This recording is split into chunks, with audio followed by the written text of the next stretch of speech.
बघो डोले झिहिर झिहिर जैसे पूरवैया डोले नीम के पातैया डोले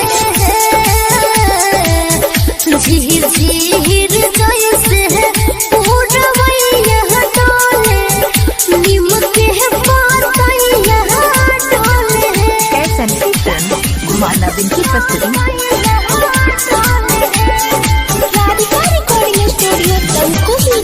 डीजे शुभम